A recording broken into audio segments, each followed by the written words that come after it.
میں آپ کو بتاتا ہوں کہ اس منظر پہ آپ توجہ کریں۔ ایک بندہ مدینہ منورہ سے چلتا ہے، اس کے پاس ایک بیمار خچر ہے، بالکل بیمار، کمزور، اور جو خچر پہ سوار ہے وہ خود بھی بیمار بھی ہے، کمزور بھی ہے، غریب بھی ہے، فقیر بھی ہے۔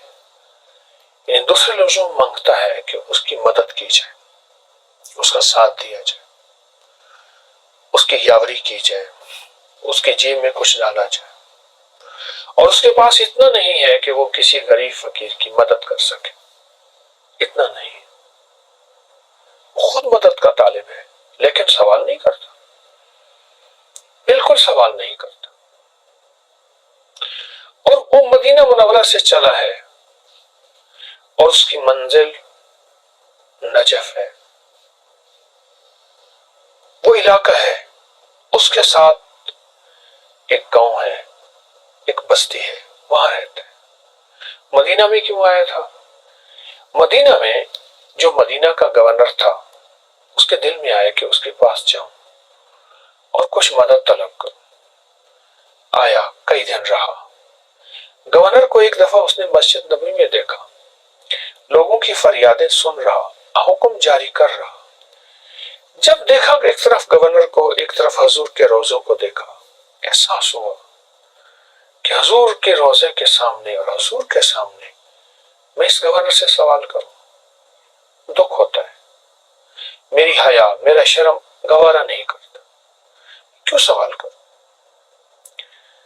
پھر جرأت ہوئی کہ میرے پاس کچھ نہیں ہے، فقر ہے، غربت ہے۔ یہ گورنر ہے اس لیے کہ غریبوں کی داد رسی کرے، غریبوں کی فریاد سنے، غریبوں کی مدد کرے، اور جو مدد کے طالب ہیں ان کے احساس کو اپنا احساس لم سمجھے۔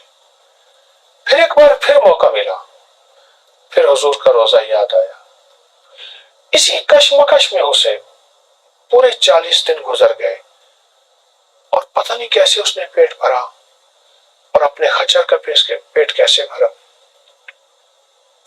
اور کتنے مہینوں کی مسافت کے بعد وہ پہنچا تھا۔ کوئی گھنٹوں کی مسافت، کوئی منٹوں کی مسافت نہیں تھی، اور ایک آس لے کے آیا تھا کہ مدینہ کا گورنر ہے، اس کے پاس جاؤں گا، کچھ مدد مل جائے گی، کچھ 4 دن سکھی گزر جائیں گے، کوئی زندگی میں سہولت مل جائے گی۔ آخر مایوس ہو کے اب یہ مدینہ سے واپس آ رہا۔ یہ اس کا پس منظر جو میں نے عرض کیا اس پردیسی کا، مختصر سا، ورنہ اس کے 40 دن پتہ نہیں کتنی تنگ دستی، کتنی تکلیف، کتنے مسائل میں گزرے ہوں گے۔ اب وہ واپس آ رہا، واپس آتے آتے ایک جگہ، ایک کاروان سرائے ہوتی تھی، سرائے ہوتے تھے جہاں پردیسی مسافر لوگ آ کے ٹھہرتے تھے۔ اب اس کے پاس پیسے تو تھے نہیں کہ یہ سرائے میں، لیکن سرائے کے ساتھ ایک جگہ کچھ خچر بندھے ہوئے تھے، اور ان کا بچا ہوا گھاس پڑا تھا، چارہ پڑا تھا۔ اس نے اپنے خچر کو وہاں چھوڑا۔ خچر کو کئی دنوں کے بعد اچھا پیٹ بھر کے اور اچھا کھانا ملا، لیکن اس کو کھانا نہ ملا، یہ بھوکا تھا، اوپر سے سخت سردی تھی، اور سرائے کے ساتھ جہاں روٹی پکتی تھی، اس تندور کے ساتھ رات کا وقت تھا، یہ سو گیا اور اپنے آپ کو اس میں سمیٹ لیا کہ کچھ تندور کی، کچھ وہاں اس میں کچن کہوں جہاں کھانا پکتا، اس کی گرمی کچھ مجھے۔ لیکن رات کا وقت ہوا، تندور کی گرمی ختم ہو گئی اور سردی اپنے جوبن پہ پڑی، اس کا جسم اکڑنے لگا، اٹھ کے بیٹھ کے سکڑ کے بیٹھ گیا، اور اس کے منہ میں سے ایک لفظ نکلا، واللہ واللہ ثم باللہ، واللہ ثم باللہ۔ مولا میں کہاں جاؤں؟ اب کس کا راستہ؟ اب کون سا سائبان اور کون سی گرمی کے لیے اپنے جسم کو، اور اپنی طرف دیکھا تو خچر بھی بیچارہ سردی کے اندر کانپ رہا ہے۔ اسے اپنی سردی تو بھول گئی خچر کی، اگر یہ مر گیا تو میں منزل پہ کیسے جاؤں گا، آگے کیسے جاؤں گا؟ اب یہ سی پریشانی اور کشمکش میں ہے. اللہ ثم باللہ. میں تو الفاظ بیان کر رہا ہوں، آپ سوچیں جس کی یہ حالت ہو کہ تن پہ پھٹے پرانے کپڑے ہوں، جیب خالی ہو، پیٹ بھوکا ہو. آدمی بھوکا ہو تو سردی ویسے زیادہ لگتی ہے، اور پردیس ہو، مسافرت ہو، اور کاروان سرائے میں سب بہترین زندگی میں سو رہے ہیں. ان کی سواریوں کے اوپر بھی گرم کپڑے کہوں، چادریں کہوں، اور ایک وہ سواریاں بھی ایک چھت کے نیچے ہیں. اس کے پاس نہ سواری کی چھت ہے، اور اس کے پاس نہ اپنی چھت ہے. اس کے پاس نہ کھانا ہے، اس کے پاس نہ گرم کھانا یا مشروب ہے. اس کے پاس کچھ بھی نہیں ہے. سواری نے پھر بھی کچھ نہ کچھ کھا لیا ہے. اس کی حالت کیا ہوگی؟ اس کے حالات کیا ہوں گے؟ اور یہ کس قسمہ پرسی میں، کس تنگ دستی میں ہوگا؟ اور کس انداز سے اس نے اللہ ثم باللہ، اس نے کس انداز سے بیان کیا ہوگا؟ میں وہ نقشہ نہیں کھینچ سکتا. یاد رکھیے گا، الفاظ کا ترجمہ ہوتا ہے، جذبات کیفیات کا ترجمہ نہیں ہوتا. یہ میں بات پھر دوہرا رہا ہوں، الفاظ کا ترجمہ ہوتا ہے، جذبات اور کیفیات کا ترجمہ نہیں ہوتا. اب اس نے پھر یہ بات کہی، اور درد کے ساتھ اس کی بات کہی، اور غم کے ساتھ اس نے یہ بات کہی. اس کو محسوس ہوا کہ میرا جسم گرم ہونا شروع ہو گیا. اس نے دائیں بائیں دیکھی، کوئی گرم ہوا چلی ہے. اسے خیال ہوا کہ تندور میں سے گرم ہوا نکلی، تندور تو ٹھنڈا ہو چکا تھا. کہاں سے چیز ملی؟ اب اس کو کچھ احساس ہوا نا گرمائش کا، سکون کا، تو اس نے پھر وہ کیفیت کے ساتھ اللہ ثم باللہ کہنا شروع کر دیا. اللہ بس یہ یوں کہتا تھا، اور اس کے جسم میں طاقت آتی تھی، اور محسوس کیا ایسے جیسے میں کھانا کھا رہا ہوں اور میرا پیٹ آہستہ آہستہ بھر رہا ہے. جسم میں توانائی آ رہی ہے، تازگی آ رہی ہے، اور ایک قوت آ رہی ہے. اور سردی ہے، پر سردی کا احساس مجھے کم ہو رہا ہے. اور اس نے اپنی نظروں سے جب اپنے خچر کو دیکھا تو اس کے اندر بھی کپ کپاہٹ کم ہو رہی ہے. وہ عین سردی کے اوپر ہے، کپ کپاہٹ کم ہو رہی ہے. اس نے محسوس کیا کہ اس لفظ کی کوئی تاثیر ہے، اور اس لفظ کو کوئی طاقت ملی ہے، اس لفظ کو کوئی قوت ملی ہے. اس نے پڑھنا شروع کیا. پڑھتے پڑھتے نا کچھ سکون ملا تو اس کو اونگ آ گئی. اس نے اونگ میں دیکھا، اس نے اونگ میں دیکھا کہ کچھ لوگ ہیں، ان میں آگے ایک شخص ہے، اور وہ اس کو تھپکی دیتے ہیں، کہتے ہیں ہمارے گھر سے تمہیں یہ لفظ ملا تھا، اور اس کو پڑھتا رہے، اس کو نہ چھوڑ، اور یہی لفظ تجھے منزل پہ پہنچائے گا. اور مدینہ کے گورنر کے ساتھ تو نے اچھا کیا، سلام نہیں کیا. مجھے میرے حضور نے بھیجا ہے صلی اللہ علیہ وسلم. جا، ایک سائل آیا تھا، اور میرے حیا اور غیرت کی وجہ سے اس نے گورنر سے سوال نہیں کیا تھا. اس کو کہیں یہ لفظ ہمارے گھر سے ملا ہے، اور میں اس کی خاص تاثیر اور اجازت دیتا ہوں، اور خاص توجہ دیتا ہوں. اس کو پڑھ، تجھے منزل ملے گی، تجھے رزق ملے گا، جو تو صحت ملے گی، تیری سواری کو صحت اور کھانا ملے گا، اور تجھے جا آج کے بعد تمنگری مل گئی. اس کی آنکھ کھلی نا تو اس نے تازگی دیکھی. اب سوچنے لگا ہے کون یہ؟ بہت ساری نورانی، روحانی اور نوری ہستیاں تھیں. ہے کون؟ اب اس کیفیت میں تھا، لیکن اس نے پھر پڑھنا شروع کیا. پڑھتے پڑھتے اس ایسے محسوس ہوا بستر بچھ گئے ہیں، اور اس کو نیند آ گئی، اور محسوس ہوا کہ ایک بہترین نرم بستر، مخمل کا، ریشم کا، کیم خواب کا. سو گیا. بس سویا ہی تھا، وہ قافلہ پھر سامنے آیا.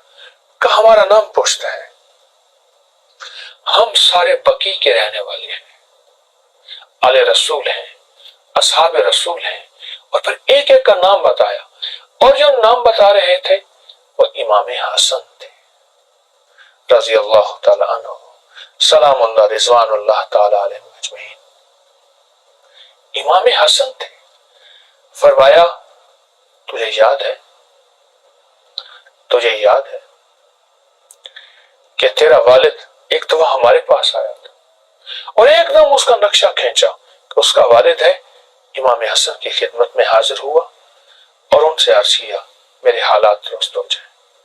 تو فرمایا امام حسن، اب خواب میں سارا نقشہ ہے، فرماتے ہیں تیرے حالات درست ہو جائیں گے، پر اللہ نے تیرے لیے خیر اسی میں رکھی ہے، تھوڑے مال اور دولت میں اللہ کے پاس چلا جا، وہ سب تیرے بیٹے کے پاس ہے اور پھر اس کی نسلوں کے پاس ہے، خوشحالی وسعت۔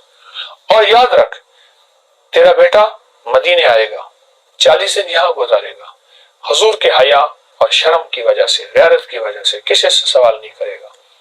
پھر اسے ایک لفظ عطا ہوگا غیب سے، وہ ہوگا واللہ ثم باللہ، وہ لفظ عطا ہوگا۔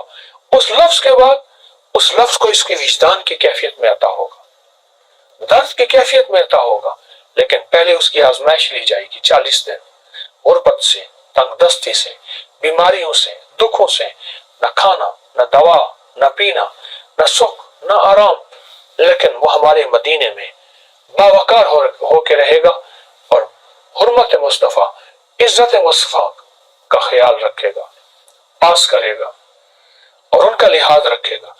اس حرمت مصطفیٰ، عزت مصطفیٰ سے مصطفیٰ کا گھرانہ آئے گا اور اس کا ساتھ دے گا، کملی والے کا گھرانہ آئے گا صلی اللہ تعالی علیہ وسلم، اس کا ساتھ دے گا۔ اب یہ خواب میں سارا نقشہ والد کا دیکھ رہا ہے، اچانک والد کا نقشہ ختم ہوا، اس کی آنکھ کھلی، اچھا والد نے ایک دفعہ یہ بات بتائی تھی مجھے اور مجھے تو بھول گئی، یہ سارا نقشہ وہی دہرایا گیا ہے۔ اس نے صرف کملی والے اللہ کے نبی علیہ الصلوۃ والسلام، اس کی آل اصحاب اور اس کی آل کا حیا کیا تھا، بس حیا کیا تھا اور ان کا لحاظ کیا تھا۔ میں حضور کے روزے کے سامنے کسی اور سے سوال کروں، گورنر لوگوں کو اشرفیوں کے تھیلیاں دے رہا تھا، حکم جاری کر رہا تھا، اتنے دے دو اس کو، اتنے دے دو اس کے، اور پوری اس کی مملکت سے لوگ آئے ہوئے تھے اور وہ سب کی دادرسی کر رہا تھا اور اس وہ گورنر تھا ہی دادرسی کے لیے، پر اس نے نہیں کیا۔ ان کو تھوڑا مال ملا، جو 100 شرفی 200 500 1000 ختم ہو گیا، پر اس نے اپنی نسلوں کے لیے تونگری، مال، بخت، نعمت، چیزیں لے لی، اور وہ کس وجہ سے؟ صرف اللہ کے حبیب کا حیا کیا اور اللہ کے حبیب کی آل سے حیا کیا، بقی میں سامنے اصحاب سے حیا کیا، بقی میں سامنے، اور اس کی وجہ سے اللہ جل شانہ نے اس کے لیے وسعت برکت کے دروازے کیسے کھولے آپ سنیے۔ اب رات یہاں کاروان سرائے میں رہا، صبح اٹھا تو دیکھا کہ سواری بھی حشاش بشاش، خود بھی حشاش بشاش، اور سواری تیز دوڑ رہی ہے اور لوگ حیران ہیں، اور یہ منزلیں طے کرتا کرتا ہر جگہ جہاں بھی رہتا تھا رات کو اس کے لیے رات مخمل بن جاتی تھی، جہاں بھی رہتا تھا۔ جب آیا تھا کسنا پرسی کی رات تھی، جب آیا تھا تو غربت کی رات تھی، غربت کی بھی ہوتی ہے عجب صبح عجب شام، کرتا ہے سفر جب قافلہ راہ تو آرام۔ آیا تھا حالات یہ تھے، اللہ آزما رہا تھا، یاد رکھیے گا میرا اللہ پاک بعض اوقات بندوں کو آزماتا ہے، کچے ہیں یا پکے ہیں، میرے ہیں یا غیر کے ہیں، مجھ سے نظر تو نہیں ہٹاتے، اللہ سے نظر نہیں ہٹی، اللہ کے حبیب سے نظر نہیں ہٹی۔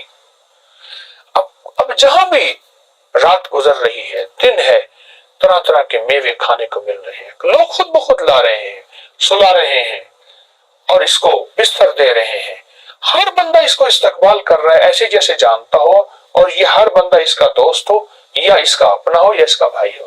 حیران، پر کبھی کبھی بیٹھ کے نا سوچتا تھا یہ میرے نصیب کیسے کھلے۔ آواز اندر سے آتی تھی، ہمارا نام لے اور اس درد سے لینا، خیال کرنا بغیر درد کے ہم اس نام کی تاثیر نہیں دیں گے، بغیر یقین کے ہم اس نام کی تاثیر نہیں دیں گے۔ اور پھر یہ درد سے ایسے کہہ کے واللہ ثم باللہ، واللہ ثم باللہ، واللہ ثم باللہ۔ یقین جانی مجھے مزہ آنا شروع ہو گیا، میرے منہ میں پانی بھرا ہے، میرے منہ میں پانی بھرا ہے، اس کی لذت، اس کی چاشنی۔ اللہ کا نام کیفیات سے لیا جائے، درس سے لیا جائے۔ ہاں آج 13 محرم الحرام ہے، 13 محرم الحرام میں میں نے ایک آپ کو چھوٹا سا تحفہ دیا ہے، ایک نکتہ دیا ہے۔ وہ خچر، اس کی غربت، تنگ دستی، وہ انسان، غربت عربی میں مسافرت کو کہتے ہیں، مسافر ہونے کو کہتے ہیں۔ وہ انسان، اس کی غربت اور تنگ دستی، اور اس کے گھر کے حالات کیا ہوں گے، اور 40 دن کے بعد گھر والے انتظار کر رہے ہوں گے، جائے گا کچھ لے کے آئے گا۔ جب گیا نا گھر، منزلیں طے کرتے، راحت کا سامان، راحت کا سفر، جب گھر پہنچا اور گھر پہنچتے ہی دیکھا کہ گھر میں توکری کا سامان ہے۔ یہ کیا؟ کھانا، چیزیں، گوشت، میوے، نیند۔ اس نے کہا آپ نے کسی کے ساتھ تجارت کی تھی، اور ایک تاجر آیا تھا، اس نے کہا بہت نفع ہوا تجارت کی، یہ ان کا جو نفع ہے وہ میں ان کا دے کے جا رہا ہوں۔ ہم نے روکا بھی صحیح، اس نے کہا نہیں میں نے آگے تجارت پہ جانا ہے، میرا آگے قافلہ جا رہا ہے، ہم نے روکا بھی صحیح۔ کون تاجر تھا؟ کیا ہو لیا تھا؟ اس نے کہا یہ ہو لیا تھا، میں نے تو کسی سے تجارت نہیں کی، میرے پاس تھا ہی کچھ نہیں۔ کہا جاتے ہو بس کہہ گیا تھا کہ واللہ ثم باللہ کو نہ چھوڑنا۔ ہمیں سمجھ نہیں آئی یہ کیا ہے، تو ایک دم اس کی ہائے نکلی، ایک دم اس کی ہائے نکلی۔ من کان للہ کان اللہ لہ، جو اللہ کا ہو جاتا ہے اللہ اس کا ہو جاتا ہے۔ امام حسن بن علی وہ تشریف لائے اور فرمائے تجھے ہمارے گھر سے ملا ہے، اور وہ تجھے نے ہمارا حیا کیا ہے، تو نے ہمارا لحاظ کیا ہے، تو نے ہمارا شرم اور ہمارا ادب کیا ہے، اس کی وجہ سے تجھے ملا۔ او گھر میں پھر دولت اور وسعت اور برکت کے جو خزانے لٹے اور ملے۔ کہا کہ پھر اس گھر میں ہر وقت ایک صدا آتی تھی، واللہ ثم باللہ، گھر کا بچہ بچہ یہی لفظ کہتا تھا، گھر کا بچہ بچہ یہی بول کہتا تھا، گھر کا بچہ بچہ اسی الفاظ کے اندر ڈوب جاتا تھا، ان لفظوں کے اندر ڈوب جاتا تھا۔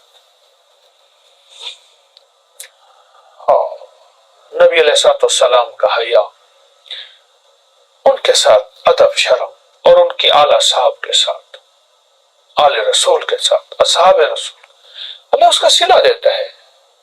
رب کسی کی محنت کو ضائع نہیں کرتا، رب اس کا صلہ دیتا ہے، اور دیتا ہے، اور دیتا بھی اپنے غیب کے خزانے سے، اور دیتا بھی ایسا ہے کہ اللہ دولتوں اور عزتوں کے دروازے کھول کے دکھا دیتا ہے، دولت اور عزتوں کے دروازے کھول کے دکھا دیتا ہے۔